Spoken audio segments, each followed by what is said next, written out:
So in today's video, I'm going to show you how to set up a stock bike. This is a brand new 2019 FC450. Stock suspension, haven't touched anything, I've just broken in everything. I'm going to show you how to set it up for Supercross.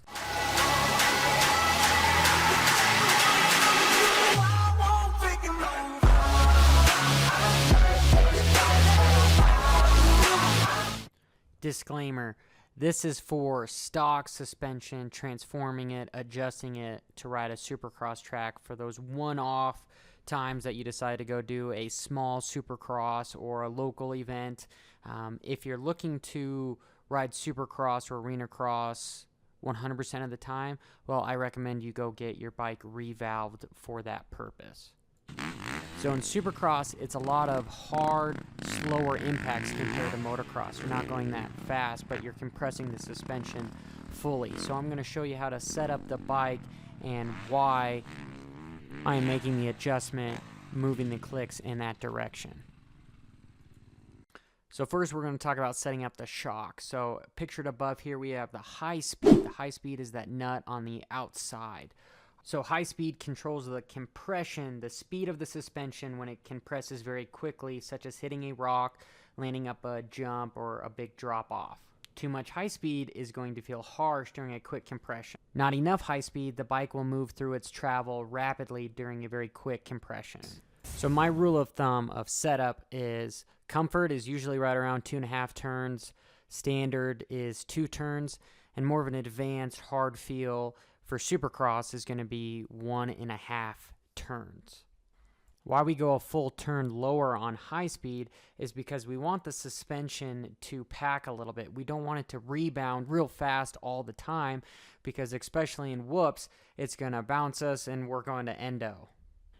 Next, we need to know how to adjust. So here I'm using a wrench. You can use a socket as well. It's a 17 millimeter for me, but we want to go counterclockwise until it stops. A pro tip is take a permanent marker, mark the shock, and then actually mark the nut. So then that way you can know 1 full revolution, 2 revolutions, and so on. So I already had my high speed previously locked out. So now I'm going to go counterclockwise to adjust. Forgive, I'm using a crappy wrench here. It's the only thing that I had at the track. A socket would have worked much better. But you can see because I use that permanent marker, I can tell that I'm almost at a half turn right here. So that right there is a half turn. All right, so 0.5 because I'm directly across from my initial mark that I made with the permanent marker. So I'm just going to keep going around until I get that mark all the way around for 1 full revolution.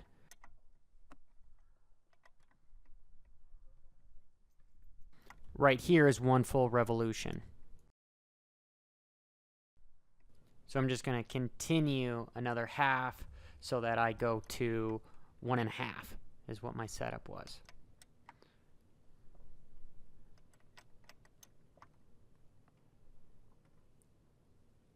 So I'm a little bit too far. I need to go back. Boom, half. So next we need to talk about low speed. So low speed is going to be when the suspension compresses slowly, sort of like a whoop hitting the launch of a jump. The suspension is compressing slowly.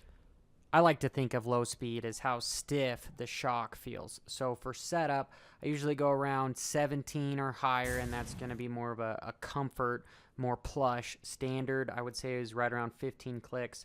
And in this case, for the video, Supercross, I'm going to say it's anywhere between 8 and below is going to be set up for more Supercross.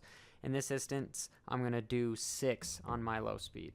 So to adjust, we're going to go all the way in, all right, all the way clockwise till it stops, and then we're going to go back out to the number we want.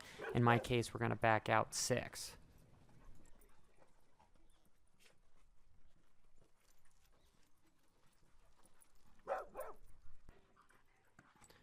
Next, we're going to talk about the shock rebound adjustment on the lower part of the shock, as you can see pictured above. All right, and what the rebound does is it's going to determine how fast or how slow the bike comes back to full extension after a compression. And I'm going to stay with my same Comfort is going to be right around the 17 clicks. Standard 15 clicks. Supercross is going to be 8 and below. In my case, I'm going to put my rebound all the way to 2.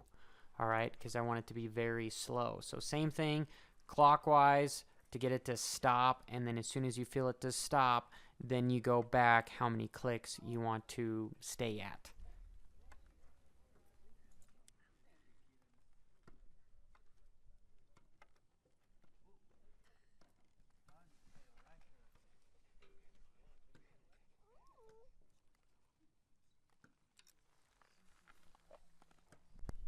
Next, we're going to move on to the forks. All right, the compression. It's going to be on the top of the forks. It might be on both. It might just be on one, depending upon your model. You might need to have a flathead screwdriver in there. And again, the adjustment is clockwise till it locks out, and then counterclockwise the amount of adjustment you want to go back. The lower the number, the more harsh the forks are going to feel. It's not going to move through the travel as quickly. Vice versa. The higher the number, the softer the forks are going to be. So my rule of thumb on the forks is going to be 20 clicks is going to be soft. It's going to be for comfort. Standard will be right around 15 clicks, and then 10 and below is going to be stiff, more of a Supercross setup. I ended up going with 2. Continuing with the forks, the bottom of the fork leg is what this picture is. This is going to be your fork rebound. Again, to adjust it, you're going to want to go clockwise all the way in, and then your actual adjustment from lockout is going to be counterclockwise. Click, click, click. That's what it's going to be. So rebound is going to be how fast the forks go back to extension when they're compressed. So for Supercross, we want this to, again, be very low. I don't know if you're getting the direction of what this video is going with, but we're going stiff and slow for Supercross because we're not going to have real fast hits. Everything's going to be fairly slow. So for my recommendations is going to be 20 or higher for comfort. That's going to be real fast. Standard's going to be right around 15. Best of both worlds. Supercross is going to be 10 and below. I ended up going with 6. And finally, we're going to talk about shock sag. So I want to stay around 105 to 110 as far as sag goes. So in order to adjust the sag, loosen up the C-clamp there.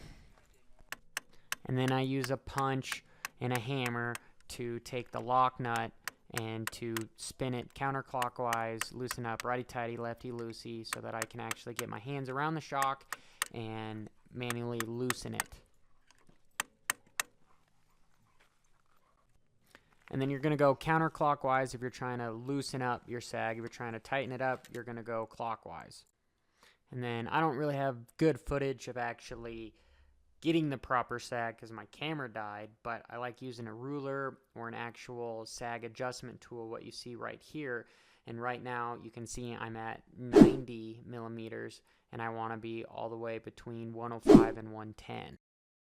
I wish I had better footage of actually setting sag, but I will make another video on just that. So if you're having issues with that, just look forward to that. Your manual will also help you as well, but the key thing out of this is you need to know that you want to stay right around that 105, 110, maybe go a little bit stiffer at the 100, but right around that 10 millimeters between 100 and 110, and you should be okay. So that is it. I am finished. Hopefully this was helpful. Hopefully you learned a little bit. You had some good takeaways.